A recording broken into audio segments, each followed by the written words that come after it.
इसमें लाउड कर दो। अच्छा ये चार्ट याद कर सकते हो भाई? आर की वैल्यू याद होनी चाहिए मगर मैं वही तो बता रहा हूँ क्या क्या चीज याद करनी है, वो सारी चीजें यहीं लिखाऊंगा। याद तो तुम्हें ईटा जीटा इसका मतलब पिछली बार बेकार अट्ठा की बार काम का भी था। चलो जी, इसमें बाउंड स्टेट का फॉर्मूला भी है, वो देखते हैं उसकी जरूरत पड़ेगी तो पकड़ो, जैसे पकड़ो। Remark, REMARK, remark. बताओ भैया ईटा क्या होता था? K1A/2 K1A/2। जीटा क्या होता था? K2A/2 K2A/2। और जी ईटा स्क्वायर प्लस जीटा स्क्वायर क्या होता था? MB0 square 2 h square. कितना होता था? MB0 square 2 MB0 a square 2 h square 2h square. और यही सर्कल था, मतलब यहाँ आर स्क्वायर है। इसका तो आर कितना है? M+, आर है under root MB0 square 2 h square MB0 a square upon 2 h square. इतना याद होने पर आप कल्याण कर सकते हैं। एक चीज और याद रखनी है, एक चीज और याद रखनी है। क्या रखनी है? K1 K2 वैल्यू ना कहाँ बताऊं? यहाँ बता देता हूँ। Implies for even bound state. चलो वो तो तुम समझ जाओगे। समझ कैसे जाओगे?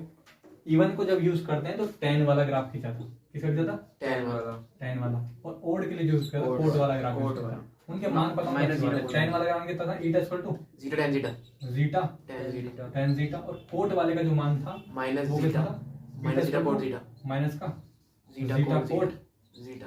इनके मदद से आप सवाल कर सकते हैं, कोई सा सवाल। इतनी जानकारी आपको रखनी है। किसके बारे में? नाम क्या था इस आर्टिकल? इस आर्टिकल का नाम क्या था? Potential value, one dimensional finite potential symmetric potential well. ये पूरा नाम था इनका, one dimensional finite symmetric potential well की बाउंड स्टेट कैलकुलेट करना। ठीक है, जनरल टर्म भी है इसकी, आप अपनी बुकलेट से नोट कर सकते हैं, पर बहरहाल बिना उसके भी हमारा काम बन जाएगा। ठीक है, जनरल टर्म जैसे आर की रेंज के हिसाब से N bound state, odd state. देखो अभी दिखाता हूँ मैं। इवन बाउंड स्टेट देखो, इवन और ओड बाउंड स्टेट के जनरल टर्म दिखा दूं। देखो implies general term, GENERAL general terms.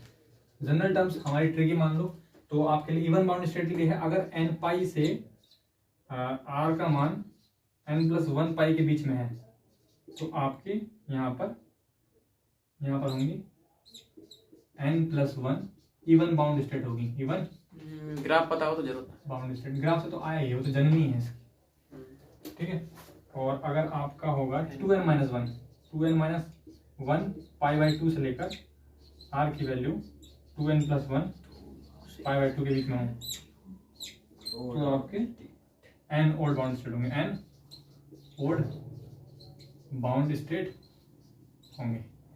तो अब बात आ रही है क्या हम इसे याद करें? तो मैं आपको कुछ उत्तर दे रहा हूँ कि आप ना याद करें तो भी चलेगा। फायदा किसे याद करने में? फायदा इसे याद करने में, क्योंकि इसे याद करोगे तो आपको जनरली उसका सम भी एकदम दिख जाएगा। योग अगर आपसे कह रहा है कि इस टर्म के लिए आपको जनरली ओड या इवन निकालना है तो पहले आप इससे निकालोगे, फिर आप इससे निकालोगे, फिर उनको जोड़ोगे, तब टोटल बोलेंगे। तो मैं भी आपको क्वेश्चन दिखाता हूँ और क्वेश्चन को देखना, इससे करना आसान बैठ रहा है, इससे करना आसान बैठ रहा है। क्वेश्चन का होगा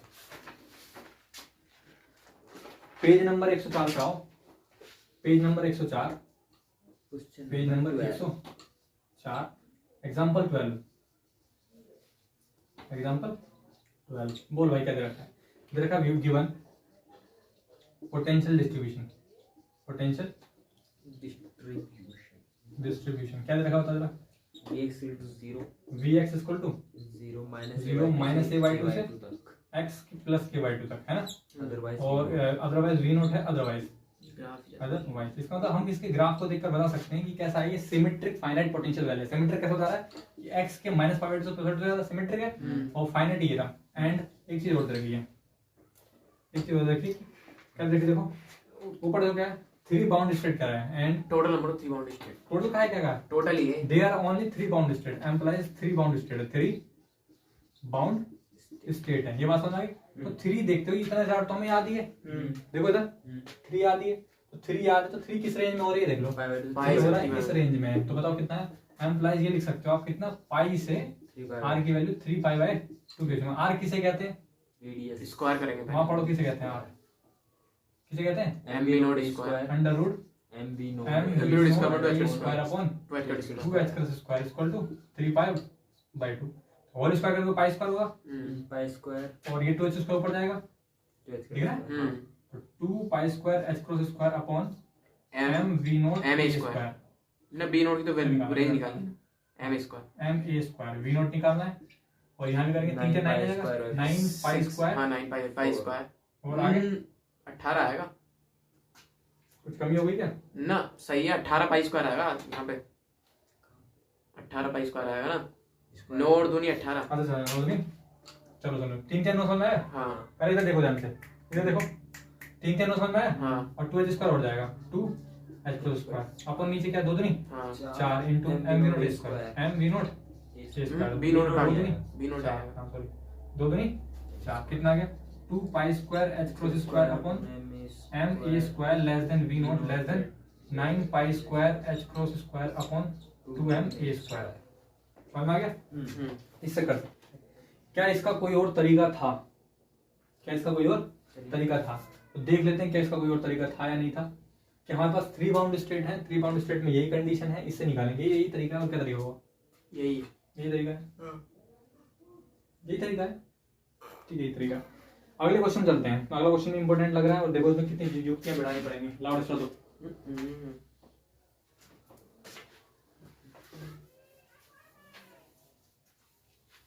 ये tan थीटा tan थीटा याद रख लोगे इवन में tan होता है वर्ड में कोड होता है लो फर्स्ट पकड़ो क्वेश्चन नंबर कितना है 13 क्या कह रहा है भाई बोलो B node is सिमेट्रिक दिख रहा है देखो सिमेट्रिक देखने का तरीका और समझ लो vx की वैल्यू कितनी रखी है 0 if mod of x equal to कितना है l है मतलब क्या रखा है माइनस l से प्लस l तक है प्लस माइनस है माइनस l से प्लस है प्लस l तक है वैल्यू और बाकी क्या है v नॉट है ये भी क्या है माइनस l से ज्यादा हाँ माइनस l से ज्यादा है ऐसा करें माइनस एल से कम माइनस से ज्यादा वही बात है क्या लिखा हुआ मैंने ये x equal to minus L और प्लस इससे इससे कम हो तब पी नोट होगा और इससे ऐसे लिखो ज्यादा क्या ऐसे लिख दो हाँ सही है सही है बिल्कुल प्लस एल से ज्यादा होने पर होगा और माइनस एल से कम होने बिल्कुल सही बात है ना बिल्कुल सही बस सही लिखा हुआ है सही बताओ यार हाँ सही है भैया बिल्कुल विश्वास नहीं हो रहा मैं तुम पर सिमेट्रिक तो मैं इससे बता सकता हूँ ना सिमेट्रिक है बात खत्म हो गई आगे बोल रहा है the particle found in the bound state with energy implies energy ENER जो है एनर्जी देखिए कितनी होता pi square pi square h square h cross square 32 m a upon 32 m a square आगे the depth of the well v not equal to question mark potential well के depth को potential ही कहते हैं v not पूछ रहा है ऐसा एनर्जी दे रखी है ठीक है अच्छा ये एनर्जी दे रखी है पार्टिकल v नॉट डेप्थ पूछा है तो बताओ चमन सिंह जी कैसे करना पसंद करोगे आप एनर्जी दे रखी है एनर्जी दे रखी है पार्टिकल की एनर्जी दे रखी है डेप्थ को कैसे निकालेंगे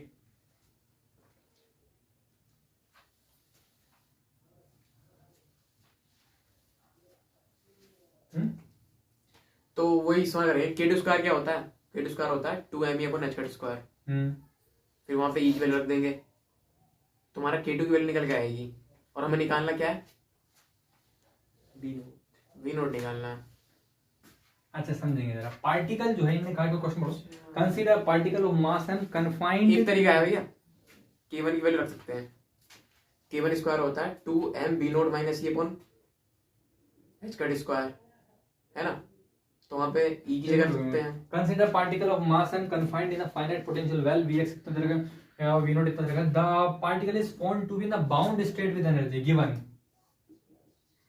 it is in bound state कहा है बाउंड स्टेट विद एनर्जी कितना रखा है e की value pi square h cross square upon 32 ma square और बाउंड स्टेट विद एनर्जी का मतलब क्या है वो बॉक्स के अंदर है वहां की बात करें यार और वहां के अंदर के पैरामीटर को k2 कहा जाता है क्या कहा जाता है k2 की वैल्यू कितनी रखी है और k2 किसे कहते हैं k2 स्क्वायर बराबर हाँ k2 square equal to 2m e upon h नहीं माना होगा h स्क्वायर माना h क्रॉस स्क्वायर ये भी ठीक है। पता होना चाहिए k2 तो पता ही है जब माना था करो समझ आ रहा है ठीक है तो k2 square equal to 2m upon h cross square into e की वैल्यू कितनी है pi square h cross square upon 32 ma square कुछ कटा 2 से 16 और कटेगा क्या और m से n कितना है k2 square equal to pi square upon pi square upon 16 a square m plus k2 equal to pi upon 4a pi upon 4 4a and हमें एक इक्वेशन पता होनी चाहिए वी नो दैट, यहाँ मिटा के करता हूँ, ये चीज़ तो याद है मान लेते हैं, बस तो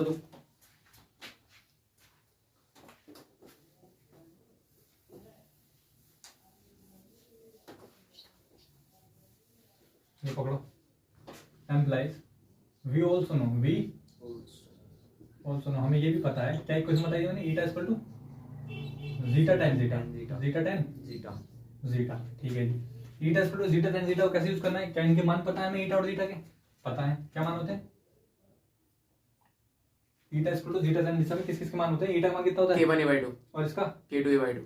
ठीक, और इसका tan जीटा देखते हैं यहाँ से, तो यहाँ से k1 बराबर हो जाएगा k1a/2 या k2a/2 into tan k2a/2। k2a/2, हमारे पास मान किसका पता है, K2 k2 का k2 पता का मान कितना पता है, वो कितना है K1/2 k1a/2 equal to k2a/2 into k2 इसका एक ही जगह l चल रहा है भैया।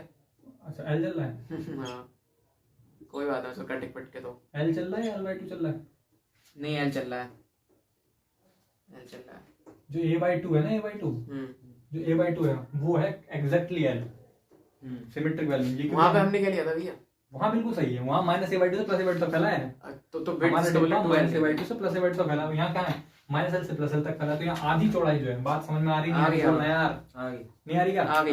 यहाँ आधी चौड़ाई जो है वो l है, तो ये पूरी की वैल्यू l है, कितनी क्या k2l, यहाँ भी कहीं चक्कर देना पड़ेगा, ना उस जरूरत ना पड़ी वैसे। देना पड़ेगा, तो ये आंसर l स्क्वायर में है, l है ये, सही है, l आएगा ये, एंड लिख दे तो सही है, l स्क्वायर l आएगा, ठीक है। और यहाँ पे क्या आएगा, ये आएगा k1l equal to k2l into 10 k2l, समझ में आया, ये l है, तो बताओ k1l इक्वल टू कितना आ गया, k2l इंटू 10, k2 का मान कितना है, पाई से l काट दो भैया, पाई अपॉन 4l, समझ में आया, इंटू l, ये भी कितना है, k2 का मान पाई अपॉन 4l कितना है, पाई अपॉन 4l, l से l कट गया, l से l कट गया, कितना है k1l equal to pi upon 4 into 10 5/4, 10/4 बना था, k1l इक्वल टू आया 10/4 बना था, पाई अपॉन 4 इंटू 1, l की मतलब रस्म कर दी, k1 कितना है, k1 equal to pi upon 4l। ऐसे क्यों कर रहे हैं हम, क्योंकि हमें पता है जो एनर्जी आती है वो ईटा स्क्वायर प्लस जीटा स्क्वायर वाली टर्म से आती है, पोटेंशियल है, पोटेंशियल हमारे किस सूत्र में है, ईटा स्क्वायर प्लस बीटा स्क्वायर कितना होता है mv0 उसकी भी जरूरत नहीं है वैसे भैया, बताओ, हम यहाँ से k1 से भी निकाल सकते हैं, k1 बराबर होता k1 है, है पोटेंशियल, k1 पोटेंशियल है, हाँ वहां से भी निकाल सकते k1 पोटेंशियल पर k1 की पोटेंशियल हम क्या करते हैं, हमें एनर्जी भी चाहिए होगी, हैं। एनर्जी निकाल दे तो रखी है, हाँ फिर वो रखना पड़ेगा, तो क्या दिक्कत है, फिर उससे निकाल, हाँ उससे भी निकाल सकते हैं, और हमें k1 निकालना पड़ता है, निकाल तो लिया k1 निकालना पड़ता है, सही कह रहे हैं ना, निकालना उसमें भी पड़ता भैया। तो मैं बोलता हूँ यहाँ वहाँ पर वहाँ तक जाने के बाद दो हमारे पास 2 चारे बचते हैं ना, यहाँ पर आने के बाद हमारे पास 2 चारे बचते हैं, बताओ k1 आ गया, कितना आ गया k1, पाई अपॉन 4l, 4 ले गया, then employees k1 equal to कितना आ गया, पाई अपॉन 4l, k1 का मान कितना होता है, √2m b0 minus v0 minus e over over h square upon पाई upon 4l, squaring both side, मान रखो, स्क्वायर करेंगे, हाँ 2m v0 minus e upon h cross square upon pi square upon 16l square, इसको उधर ले जाओ, कितना हो गया, pi square h cross square upon 16 32 ml square, इधर देखो ध्यान से, पाई स्क्वायर से समझ में आ गया, 16 दूनी 32 ml square equal to v0 minus e, v0 minus e का मान बोलो, दे रखा है 32 नीचे 32, pi square z square upon pi square h square upon 32 ma square हम a स्क्वायर, अब इसका ये क्या है, और इन्हें ये भी दिया इसने एक ही टर्म में दी है एनर्जी, एनर्जी, तो इसका ये हमारा ये अलग अलग है ना, कुछ गलती कर दी गई इनमें, इसमें ए के समान है, इसने ये दे रखा है, देखो यहाँ एल होना चाहिए, या तो फिर हमें रखना पड़ेगा ए इज इक्वल टू 2l, क्या करना पड़ेगा,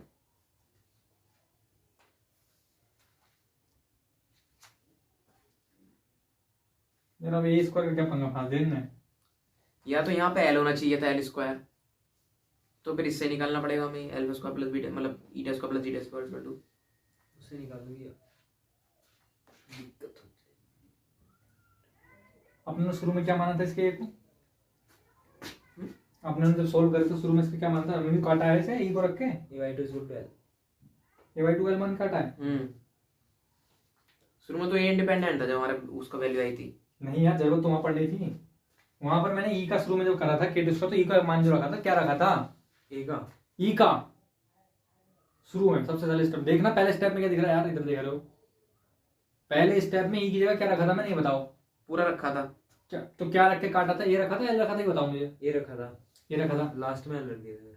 ए की जगह। हाँ तो इसका मतलब इसका ये ए नहीं एल है। तो जरा क्वेश्चन गलत दे देते हैं, फिर कहते हैं होता नहीं है, पता नहीं क्या है।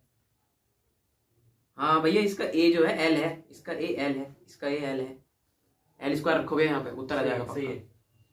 इसने धोखे से स्प्लिटिंग में ये कर दिया।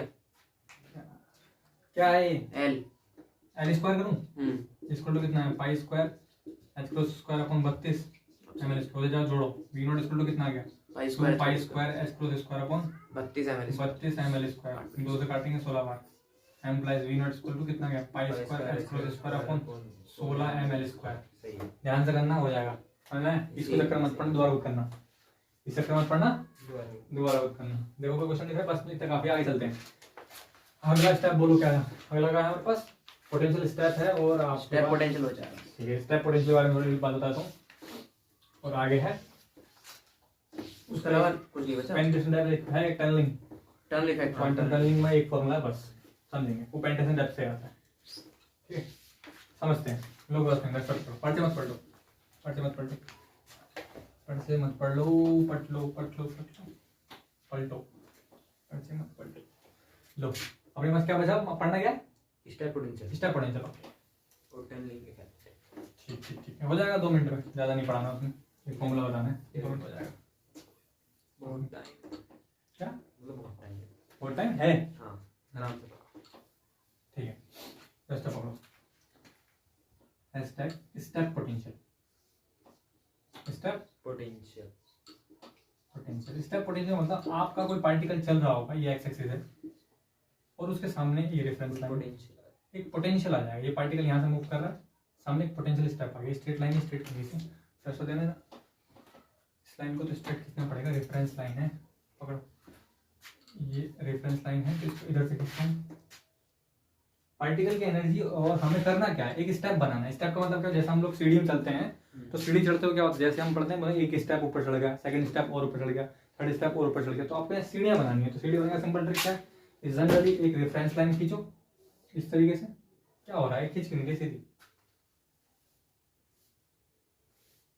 पढ़ना नहीं चाह रही है, ये लाइन पढ़ना नहीं चाह रही कैसे, लाइन ही मत खींचो, जिंदा स्टेप बना दो। जिंदा स्टेप कैसे बनेगा, एक लाइन हॉरिजॉन्टल खींचो, इसको इससे मिला दो, ठीक है। इसका स्टेप क्या होगा, पोटेंशियल रेफरेंस वी नॉट होगा, क्या होगा, वी नॉट होगा, ठीक। अब इस चीज को ओरिजिन मानोगे तो इस लाइन को इसलिए बढ़ाना पड़ा क्योंकि हम इसे ओरिजिन मान रहे, तो ये वाई एक्सिस हो जाएगी। ये कौन सा एक्सिस है, एक्स एक्सिस, ये कौन सा एक्सिस है, वाई एक्सिस है। जात का प्लस माइनस बनेगा जरूरी है इस बार सीधा, इस बार सीधा नहीं बना तो आज के बाद जिंदगी में फिजिक्स नहीं पढ़ाऊंगा।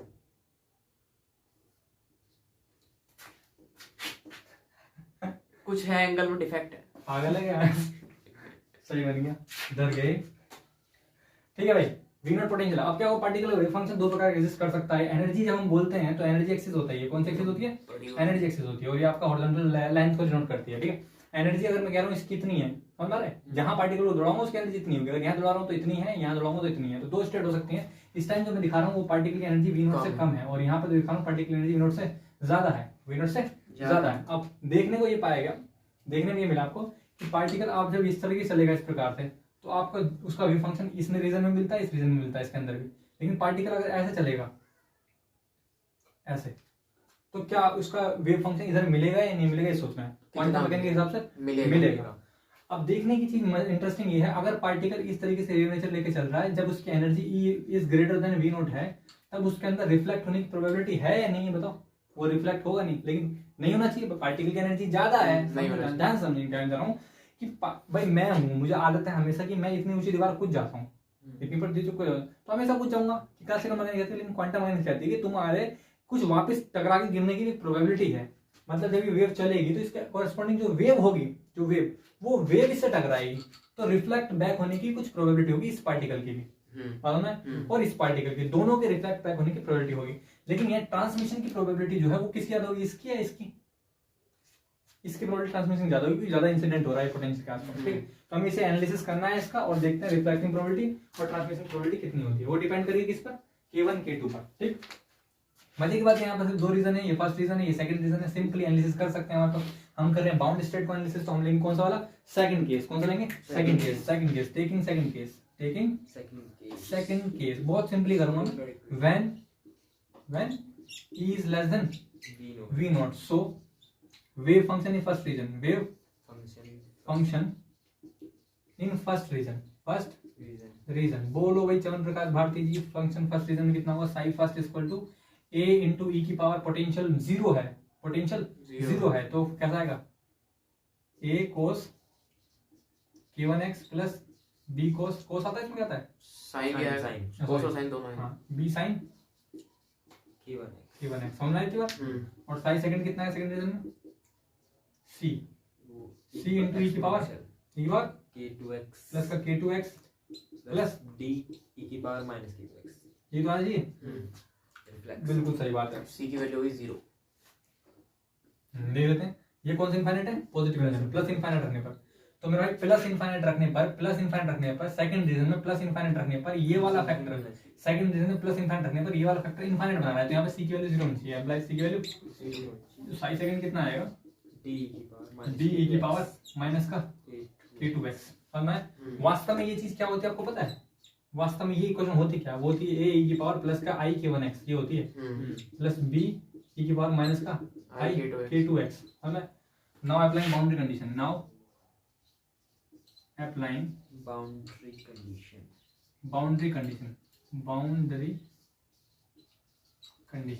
कंडीशन अप्लाई करो, कितना होगा, पहली बाउंड्री कंडीशन क्या होती है, एम्प्लाइज पहली क्या होती है, साई फर्स्ट जो है वो रीजन बाउंड्री पर x इक्वल टू 0 पर वो साई सेकंड के बराबर होनी चाहिए, बाउंड्री तो यही है। And second boundary condition, and second boundary condition क्या होती है भाई, इसका फर्स्ट डेरिवेटिव जो है del psi first over del x, boundary पर कंटिन्यूस होनी चाहिए, x इक्वल टू 0 पर second derivative del psi second over del x जो है वो कंटिन्यूस होनी चाहिए, x इक्वल टू 0 पर। ठीक है, तो सिंपली हम क्या करेंगे, हम इसकी बाउंड्रीज को लेकर सोल्व करने की कोशिश करेंगे। ठीक है, इंग्लिश खत्म सी हो रही है क्या, चलो थोड़ा यूज करके देखते हैं। x इक्वल टू 0 रखो फर्स्ट फंक्शन में, कहाँ है ये, दूसरा वो ले लीजिए, इसमें रखो, अच्छा बता क्या रहा है ये इंसिडेंट, देखो समझो, ये बता रहा है इंसिडेंट होने की प्रोबेबिलिटी और ये रिफ्लेक्ट बैक होने की प्रोबेबिलिटी। इसमें दो टर्म क्यों नहीं है, क्योंकि इसमें जब पार्टिकल जाएगा तो रिफ्लेक्ट बैक होने की कोई है नहीं, तो सेकंड रीजन में रिफ्लेक्टिंग प्रोबेबिलिटी नहीं होगी। बात समझ में आ रही नहीं आ रही, ठीक है, तो सेकंड रीजन में रिफ्लेक्ट नहीं होगा लेकिन फर्स्ट रीजन में रिफ्लेक्ट बैक हो जाएगा, इसलिए दोनों सिस्टम में लेके चलनी पड़ेगी। ठीक है, अब बात करते हैं बाउंड्री कंडीशन, तो 0 रखूंगा कितना आएगा, 0 रखूंगा कितना आएगा, a प्लस b कितना आएगा फर्स्ट के हिसाब से, a plus b equal to यहाँ रख 0 कितना है, d आ गया।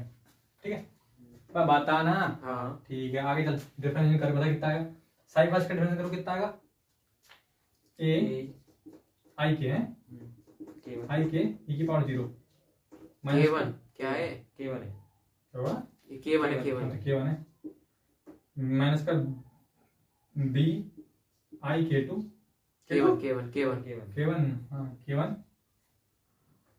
इंटू की पावर 0 इसको बराबर नहीं तो सही है ना, बराबर। इसका मतलब साई सेकंड बताओ कितना है, 0 d है कितना, माइनस का d माइनस का होता माइनस का अरे उधर डिफरेंस करेंगे माइनस का k2 वेरी गुड, बताओ e की पावर 0 i a k1 सही है, माइनस e की पावर 0 भी है यहाँ पे, हाँ ठीक है, और माइनस का i b k1 i b k1 k1 equal to minus k2 d k2 सही है। अच्छा कुछ कर रहा है, काटो पीटो करो यार, कुछ ना कर कुछ ना कर रहा, तो बताओ यहाँ k1 में कुछ ना कर रहा ना, तो लिखो a फिर लिखो माइनस b और कॉमन आ रहा है क्या k1 और कॉमन आ रहा है i इक्वल टू माइनस का d k2, इस चीज को नीचे ले जाओ कितना है, a minus b equal to minus का d k2 upon i k1 into i को ऊपर ले जाओ प्लस का हो जाएगा, a minus b equal to I D k2 upon k1। ठीक है, d क्या है, रिफ्लेक्शन, d का है रिफ्लेक्ट हो रहा है क्या, d ना d ट्रांसमिट वाला पार्ट है, d कौन सा पार्ट है, ट्रांसमिट वाला पार्ट है।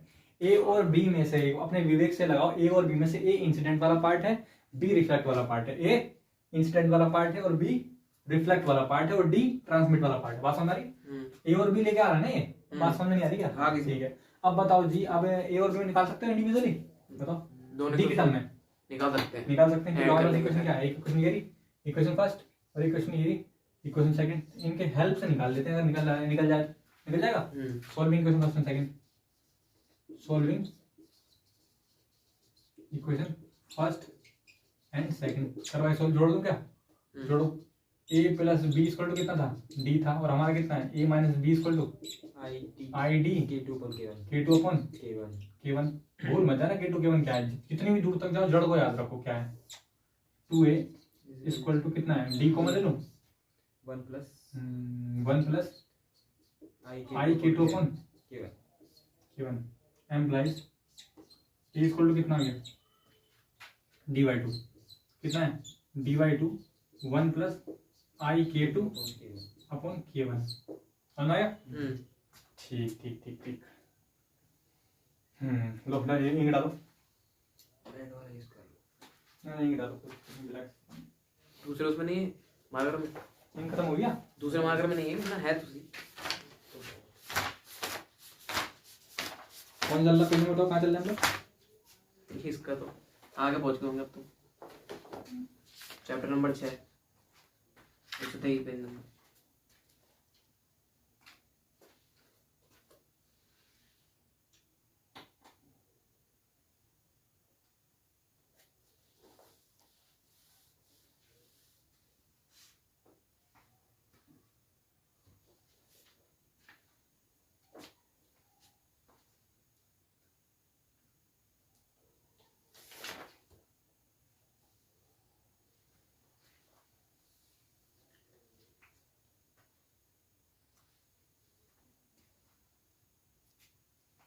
एक बात बताओ हमको,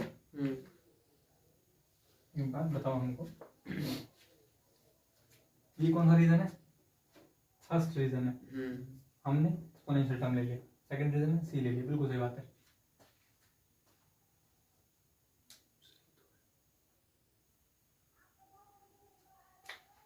सही तो चल रहा है। सेकंड रीजन में आया तो रियल फंक्शन आ गया, और फर्स्ट रीजन में आया तो एक्सपोनेंशियल। बिल्कुल सही चल रहा है, कोई दिक्कत नहीं। तो बाउंड्री कंडीशन अप्लाई करने पर आई आएगा, आई आएगा। इसने अपने में आई यूज नहीं करा है। तो इसने कोस वाली इक्वेशन यूज करी होगी। क्या मतलब? कोस और साइन वाली इक्वेशन। कोसाइन क्या? ये वाली? हाँ, एक मिनट रुक जाओ, इसके कुछ बढ़ाते हैं इसके अंदर।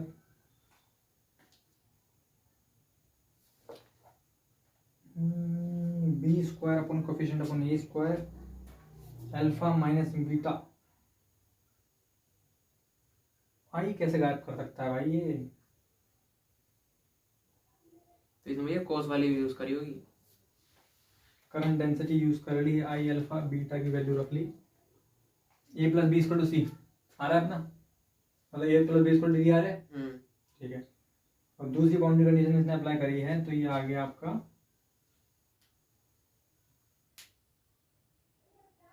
अगर हम कोस वाई लेके चलते हैं तो आई नहीं आने का फिर। देख जाओ, पहली बाउंड्री कंडीशन, दूसरी बाउंड्री कंडीशन में इसका आई नहीं है। देखो दूसरे में भी, इसका मतलब इसका second discarded beta A plus B. Second boundary condition apply करी है इनने। General solution of the question, पीछे देखो जनरल सॉल्यूशन क्या है इसका। Okay okay okay, I got it, I got it, I got it, I got it, I got it. B square upon A square beta square upon A square.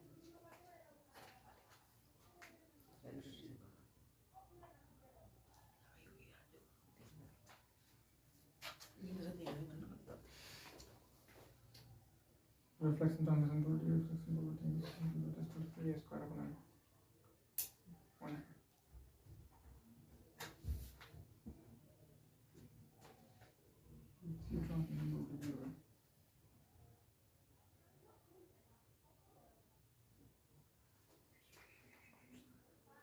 ठीक, कितना समझ में आ गया? ठीक ठीक ठीक, चलते हैं आगे। नंबर कर दो, लाओ डस्टर आ गया, डस्टर सोल्व कर लो, सोल्व करो। कितना आ गया? बी का मान आ गया। ठीक है, ए का मान निकालना है। दिक्कत तो ना आनी का इसे। ना नहीं देखा जाएगा, करते रहो, दिक्कत ना आने। तो पुराना वापस करना पड़ेगा। ना ना, ऐसे कैसे करना पड़ेगा? जो भी आएगा वो निष्कर्ष आएगा। कुछ गलत स्टेप ना बढ़ गया कर रहा हूँ। बताओ कितना भाई implies put in this value. Equation number 1 अब क्या करना है, हमारे पास ए का मान आ गया ये वाला। बी का मान निकाल इस ए का मान जो है हमें रखना है किस इक्वेशन नंबर 1 2 में ना 1 में यार हाँ उसमें रख लो 1 डी के में टर्म में निकालना है ना। 1 में 1 में plus B equal to T D का निकाल 1 इक्वेशन में अब वहां रख दें, हाँ कहीं इस चीज को रख दो इक्वेशन 1 में, ठीक है। Implies A putting the value of putting the value of A the value of A A in equation equation number 1। बताओ कितना है, A plus B equal to कितना है हमारे पास, डी डी है, तो ए का मान कितना है, d by two d by 2 1 plus 1 plus i k two upon के वन के two upon k 1 plus B equal to d b equal to d d. B equal to कितना आ जाएगा, d minus d by by 2 2 minus 1 plus i k two upon के के 1। B equal to कितना है, D कौन आ रहा minus है, d by 2 1 minus 1 1 by 2 multiply कर दो अंदर माइनस माइनस आई आई के 2 के टू अपन के 2 के 1, सही है। हाँ बी इक्वल टू कितना है, डी एक में ज्यादा गया 1/2 आधा माइनस आई के के टू अपन के 1, 2 के 1 ठीक 2 के 1 सॉरी 2 के 1 कितना ये है, बी इक्वल हाँ टू सही डी बाई 2 1 माइनस 1 माइनस आई के 2 आई के टू अपन के 1 के 1। ये आपका बी की वैल्यू आ गई, बी की वैल्यू आ गई। दोनों में डिफरेंस है कुछ, हाँ माइनस प्लस का माइनस तो प्लस सही चल रहा है ऐड करने डी आया है ना, सही चल रहा है अब तो ए प्लस भी ऐड कर डी आएगा। ये तो मैं समझ रहा हूँ बात तेरी। अगर हमें रिफ्लेक्शन कोफिशिएंट निकालना है तो कैसे निकालते हैं हम, रिफ्लेक्शन के लिए हमें बी अपॉन ए निकालना पड़ेगा। बी अपॉन ए एक फाइनाइट वैल्यू आ रही है, अच्छा, और बी अपॉन ए हमारे पास एक फाइनाइट वैल्यू है।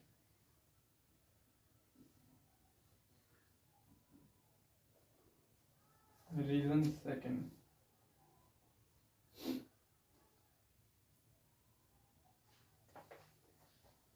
बिल्कुल बिल्कुल स्वागत है स्वागत है स्वागत है स्वागत है।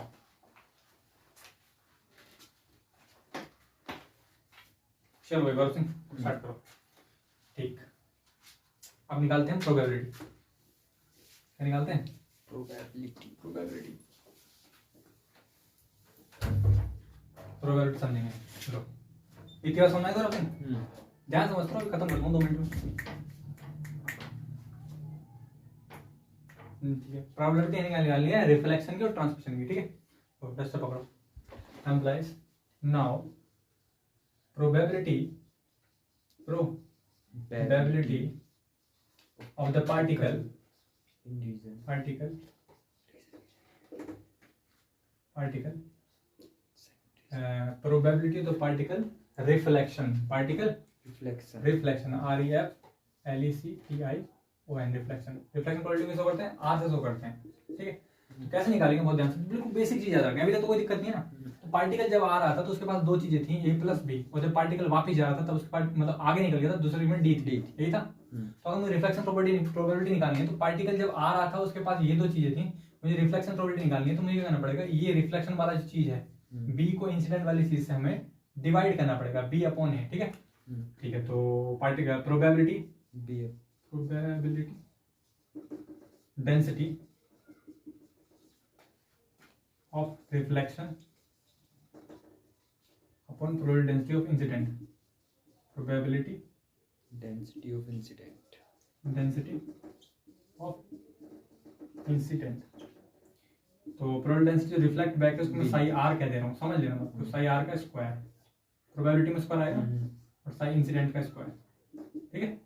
तो जो आपको लेना होता है, साई में क्या होता है, कंजुगेट के साथ मल्टीप्लाई होती है, साई स्टार साई कहते हैं, इसे क्या कहते हैं, साई स्टार साई। अगर ऐसे देखूं साई आर स्टार दोनों और इनटू साई होता है, साई होता है और स्क्वायर, ऐसे नीचे भी साई इंसिडेंट का स्टार इनटू साई स्क्वायर, ठीक है।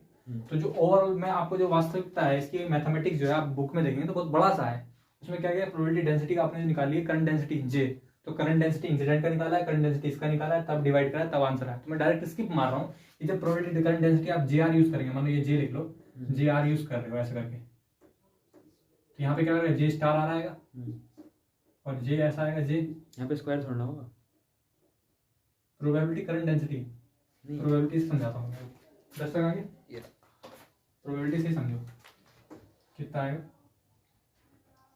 Sai psi R reflect Sai incident कितना आएगा क्या? अच्छा समझ में आ गया। तो यहाँ पे स्टार होना कर रहा है, समझ में आ गई तेरी बात। कितना आ गया? Psi R into psi R, और यहाँ कितना आएगा? Sine incident psi incident to psi incident का यहाँ पे स्टार आ गया। ठीक, तो हमें क्या करना है, हमारे पास जो कोफिशिएंट होगा अगर उसमें एक्सपोनेंशियल टर्म है तो उसको कंजुगेट यूज कर लूंगा। तो ऊपर क्या है? रिफ्लेक्ट, मतलब बी कोफिशिएंट की बात चल रही है, किसका चल रही है? बी, तो बी स्टार यूज कर रहा हूँ मैं। ठीक है, बी इंटू बी, समझना मैं कहना क्या चाह रहा हूँ, मैं डायरेक्ट स्किप मारने वाली बात कर रहा हूँ, मैं खत्म कर दूंगा थोड़ी देर में, क्योंकि अगर मैं एक्जैक्टली वेव फंक्शन लेके चलूंगा तो फिर देर हो जाएगी। बी स्टार का मतलब यूज करूँ, कितना आएगा? dy2 to 1 minus I k2 upon k1 into dy2 1 plus I k2 upon k1 upon नीचे सेम ही आएगा dy2 1 plus plus I k2 चलो माइनस आएगा पहले, चलो प्लस क्या लिखूं? प्लस, पहले प्लस ले लो, सिंगल वाला है ना, प्लस ले लो, पहले ए वाला है एग्जैक्टली, ये बोलो कितना है? Plus I k2 upon k1, फिर यहाँ कितना है? dy2 हाँ 1 minus I k2 k2 upon सब खत्म। कट गया, माइनस से माइनस कट गया, प्लस से प्लस कट गया, कितना है? 1 आ गया आर। ठीक है, by conservation law, by conservation law क्या होता है? R plus T equal to 1 होता है, तो यहाँ पे 1 रख दो, 1 प्लस टी इक्वल टू 1, 1 से 1 कट गया, ट्रांसमिशन कितना आ गया? 0 आ गया। इतनी बात समझ में आई? ठीक है,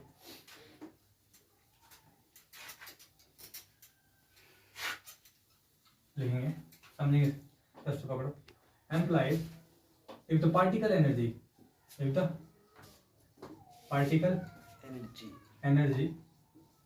is less than potential step, then reflection coefficient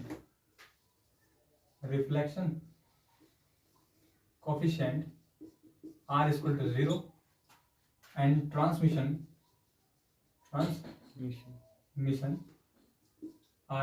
t is equal to r is equal to 1, t is equal to 0। मतलब जो पार्टिकल स्टेप पोटेंशियल टकराएगा और लेस एनर्जी को टकराएगा, वापस आ जाएगा और ट्रांसमिशन प्रोबेबिलिटी का होगी 0 हो जाएगी। कब? अगर ये वाली कंडीशन है, मतलब ई जो है एनर्जी है वो लेस देन है, बहुत ही कम है, कम से कम की बात चल रही है, ज्यादा की कम से कम की बात चल रही है, तो ये कंडीशन में है। ठीक है, इतनी बात समझ आइए? ठीक,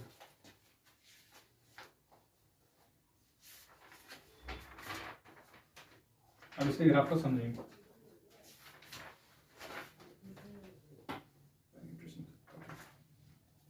लाउड वो इसका ग्राफ देखो कैसा होता है, इतनी बात समझ आएगा तो ओह सॉरी, हाँ तुम्हें दे देकर कब की बात चल रही है? अगर एनर्जी का हो कम हो, इसका ग्राफ देखेंगे ताकि आपको अच्छे समझ आए। तो ये नजर ये तमीज से दिए, फिर हाँ तमीज से दिए, ये आपके हॉरिजॉन्टल एक्सिस। मैंने आपको ये बताया अभी कि अगर आपके पास कोई पोटेंशियल स्टेप होगा ऐसे और पार्टिकल की एनर्जी कम होगी, मतलब पार्टिकल यहाँ चल रहा है तो ये वेव ऐसे आएगी इसके साथ वाली और टकरा के ऐसे ही लौट जाएगी, समझे?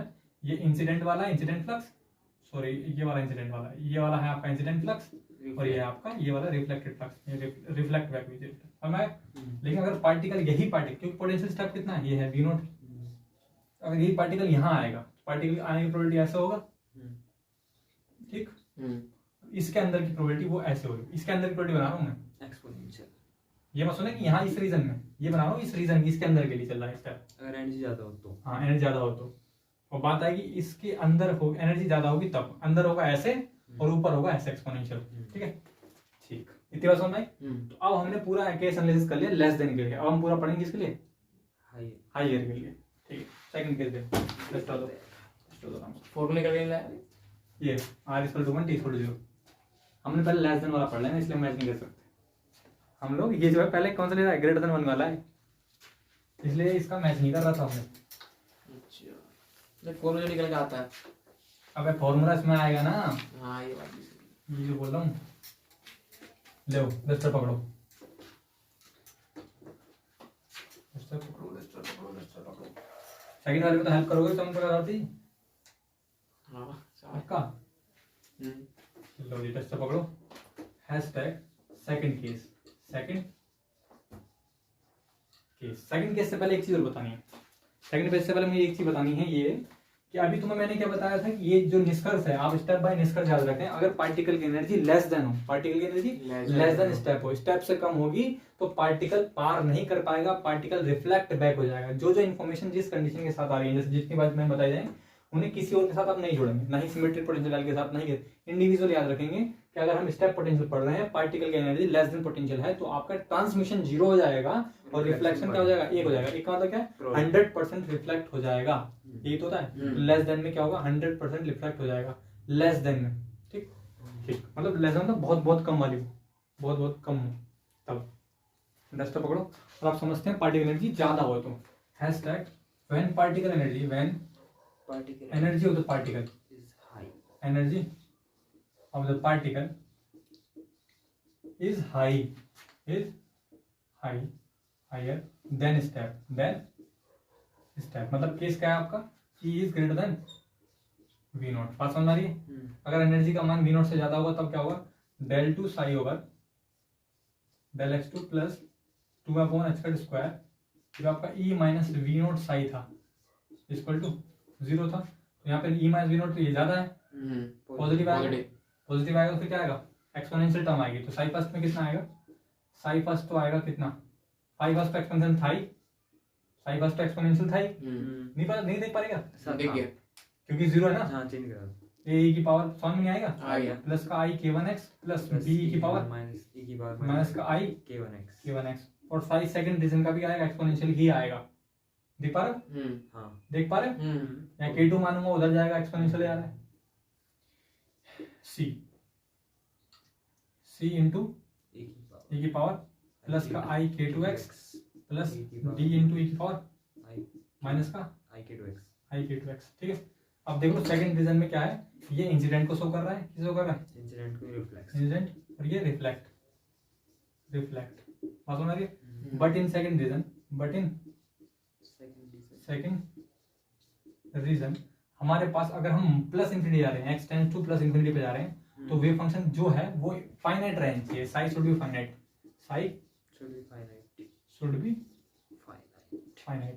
तो फाइनाइट करोगे, लेकिन x इक्वल टू इंफिनिटी अगर मैं रखता हूँ, x इक्वल टू इंफिनिटी अगर मैं रखता हूँ, तो x इक्वल टू इंफिनिटी रखने पर यहाँ पर इंफिनिटी रखूंगा तो ये चीज इंफिनिटी बना रहा है, बात समझ आ रही है। x इक्वल टू इंफिनिटी रखने पर, x इक्वल प्लस इंफिनिटी रखने पर c इंफिनिटी बना रहा है, तो c को 0 कर दो। तो बताओ कितना है साई सेकंड कितना आ गया, d इंटू e की पावर माइनस के k2x i k2 x। Now applying boundary condition, now applying boundary condition applying boundary condition, boundary condition में बताओ भाई बाउंड्री कंडीशन क्या होती है। पहली कंडीशन तो ये होती है, साई फर्स्ट जो लोगे आप x इक्वल टू 0 पर, वो बराबर होनी चाहिए किससे, साई सेकंड बराबर x इक्वल टू 0 पर होनी चाहिए। ठीक है, बताओ कितना है, implies psi first at x equal to 0 should be equal to psi second at x equal to 0। First कितना है, a plus B equal to d, सही है, a plus B equal to d। Now by second boundary condition, by second boundary condition, second boundary condition क्या होती है, difference करना पड़ता है, del psi first over del x at x equal to 0 और del psi second upon del x at x equal to 0। और differential कितना है, सी आई के टू इंटू ई की पावर प्लस का i k to, sorry first है ना, first कौन सा हमारे पास ये है, बताओ कितना है, a into k1 फर्स्ट वाली इसके हेल्प से होता है, इसके हेल्प से बताओ कितना है, a into implies k1 a into k1 i e power k1 0 e की पावर आई k1 इंटू 0 बराबर क्या हुआ, कुछ सही है, plus plus b b minus i k1 minus का आई k1 e की पावर i k1 ई की पावर माइनस का i k1 into 0 k1 into 0। आसान नहीं, अच्छा साई सेकंड कितना हुआ, माइनस का आई k2 दिख रहा है, माइनस का आई k2 k2 e की पावर डी की पावर माइनस का आई k2 into 0 कितना है बताओ, क्या गया, आई k1a माइनस का आई k1b इक्वल टू माइनस का आई k2d, कुछ कॉमन आ रहा है, i आई कॉमन आ रहा है, तो एम्प्लाइज कितना है, a माइनस K1 कौन आ जाएगा? हाँ a minus B equal to minus का i k to D upon minus का आई K1 कौन आ रहा है वो नहीं चलेगा, सुना है? माइनस का आई K1 कौन आ रहा नहीं चलेगा, कितना आई K1 आई से आई कैंसिल, कितना गया a minus B equal to minus k K2 upon K1 into d. Equation second, इस इक्वेशन फर्स्ट मानो, ठीक। Solving equation first diagram.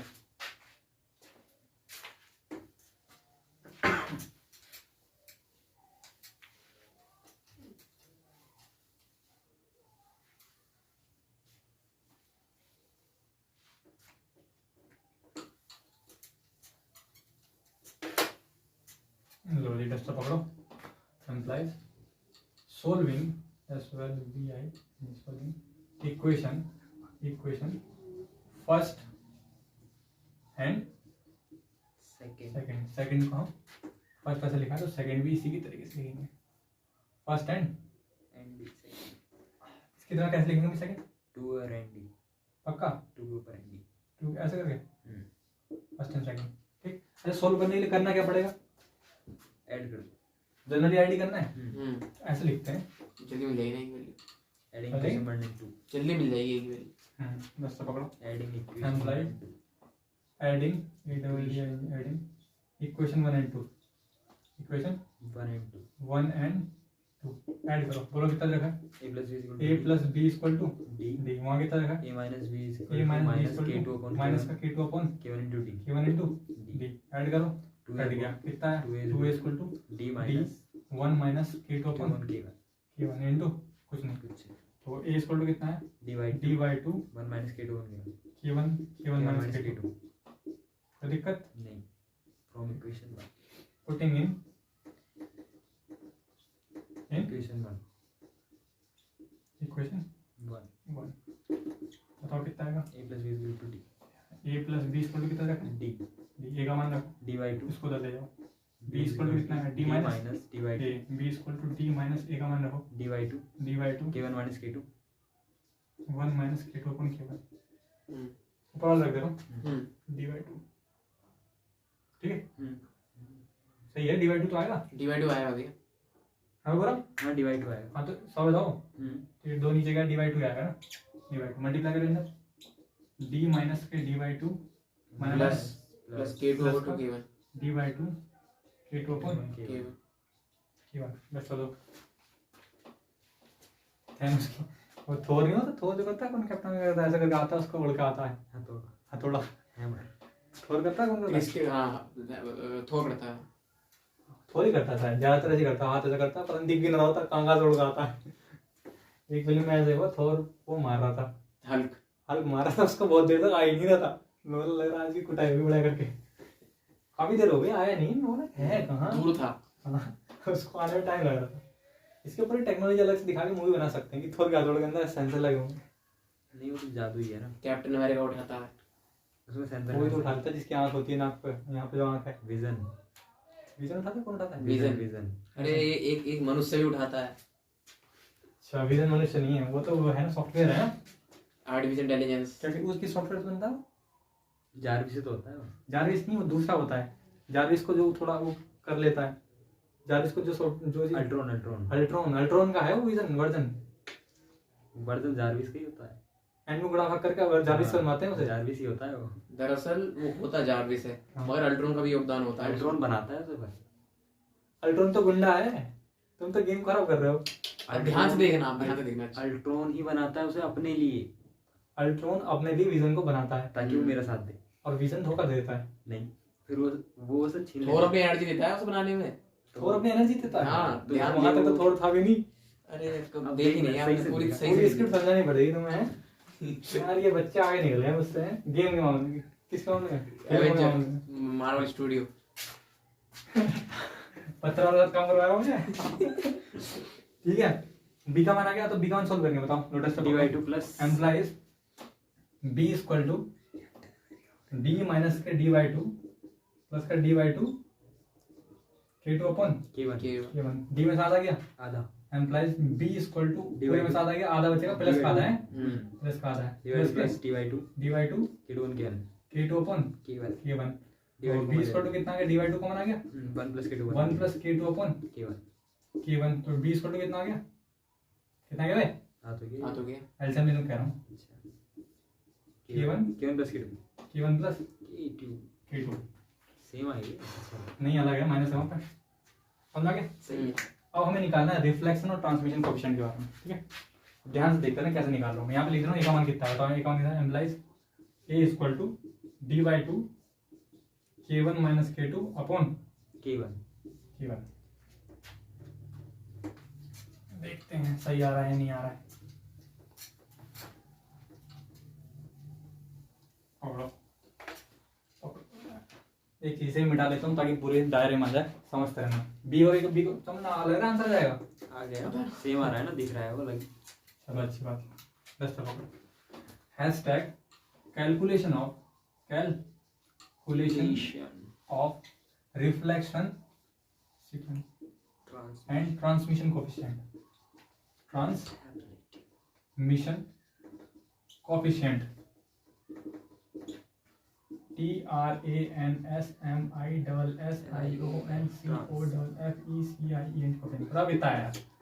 पहले रिफ्लेक्शन बताओ, R इक्वल टू कोई वेव आ रही है जो A और B को लेकर आ रही है, A और B को लेकर आ रही है, और आगे जाके D बन जाता है, तो D से हमें कोई मतलब है नहीं, इसमें बताना है रिफ्लेक्शन। तो रिफ्लेक्शन क्या होगा, B को A से भाग देना है, ठीक है, क्योंकि रिफ्लेक्शन वाली तो यही है, रिफ्लेक्शन वाली बात तो यही है, इसमें ये बात समझ आ रही है। रिफ्लेक्शन वाली बात B में है तो B को A से भाग देना है, प्रोबेबिलिटी B को A से भाग देना है, और दोनों के मोड का स्क्वायर है, ठीक है। बताओ कितना है, B का मान कितना है, d स्क्वायर अपॉन 2 दूनी 4 k1 plus k2 upon k1 का whole square upon d square by 4 k1 minus k2 का होल स्क्वायर बाय k1 का whole square. r equal to कितना है, k1 plus k2 upon k1 minus k2 का whole square. गलती लग रही है मुझे, सही है, चेक कर लो, मुझे लग रहा है माइनस ऊपर आता है, मुझे ऐसा लग रहा है माइनस ऊपर आता है, माइनस ऊपर आता है, माइनस ऊपर आता है, माइनस ऊपर है ना, माइनस ऊपर आता है, माइनस ऊपर आता है। अब बताओ माइनस ऊपर कैसा आ गया इसका, कोएफिशिएंट को सोल्व करने के बाद।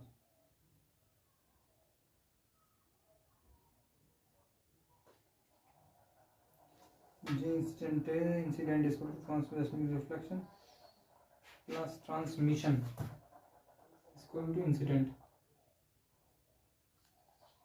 Reflective current density b square equal to upon A square. A का मान तो है प्लस में, ए का मान अपना माइनस में आ रहा है, इसने अल्फा बीटा मान के जो है कचरा कर दिया पूरा। A plus B equal to c पहली बाउंड्री कंडीशन थी हमारी, बाउंड्री कंडीशन मैच करो, A plus B equal to D।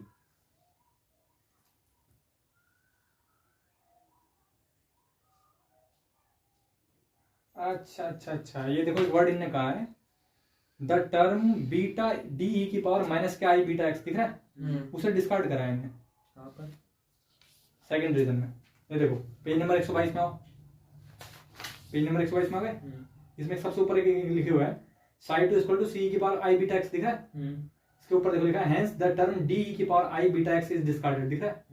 Second region में नेगेटिव टर्म को डिस्कार्ड करने का मतलब ये हुआ प्लस इनफाइनाइट रखने पर ये चीज जो है जीरो दे रही थी, बिल्कुल सही था। तो सेकंड रीजन में क्यों डिस्कार्ड करा है, वह माइनस करा भैया इसने, वही बोलो इन्हें अलग करा है ना, उसके पीछे ने रीजन दिया है, इन्हें रीजन क्या दिया है वो समझो।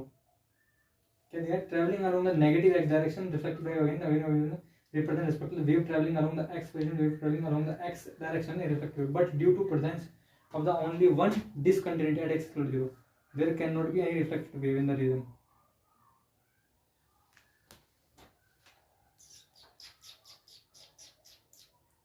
इसके पीछे रीजन ये है, दस्तर पकड़ो, ये दस्तर दो, बुकलेट पकड़ो, दस्तर दो, देखो कमी होगी तुम्हें। रीजन ये है, आप जो x equal two plus infinity रखते हो, जैसे ये समझेंगे e की पावर माइनस एक्स है और e की पावर माइनस का आई एक्स है, अगर हम देखें at x equal to infinity पर क्या हो रहा है बताओ, इसका मान कितना है, जीरो, इसका मान इसका भी जीरो नहीं कह सकते, बिकॉज रीजन है क्योंकि e की पावर आई एक्स का मतलब कितना होता है, कोस आई एक्स प्लस या माइनस का आई साइन एक्स इक्वल टू 0। तो और कोस और साइन एक्स जो है वो पेरियोडिक फंक्शन है, वो फाइनाइट है। अगर आप x रख रहे हैं तो x का मतलब एक एंगल रख रहे हैं, और एंगल कभी भी अनंत रखो या कुछ भी रखो, पैरेलल फंक्शन +1 से -1 के बीच मान देगा, तो 1 + i + -i यहाँ पे 0 नहीं होगी, फाइनाइट वैल्यू 0 एग्जैक्टली नहीं आएगी हर बार, बात समझ में। इसलिए इस टर्म को हम 0 नहीं कह सकते। जब ऐसी सिचुएशन आएगी तो सिचुएशन में हम देखेंगे कि प्लस वाले वेव को कहते हैं इंसिडेंट और माइनस वाले वेव को कहते हैं रिफ्लेक्ट। इंसिडेंट और रिफ्लेक्ट का केस लेके चलेंगे कि इसमें जो दो टर्म थी रिफ्लेक्ट वाली, दूसरे वाले फील्ड में रिफ्लेक्ट बैक वाली कंडीशन नहीं होगी, तो ई के बाद माइनस वाला पार्ट छोड़ना पड़ेगा। बात समझ में? वो हम कब ले सकते थे? जब आपका सिंगल पावर हो एक्स, जो हमने पीछे लिया ना, और सिंगल पावर के हिसाब से ले, थोड़ा सा सोल्व करेंगे और तेजी के साथ, और आप लोग पूरी मदद करने की कोशिश करेंगे, तेजी से हो जाएगा ताकि, और इस चीज को भी याद रखेंगे, ठीक है? ठीक, लो पकड़ो, डस्ट पकड़ो। Hashtag reanalysis of step potential, step potential when energy of the particle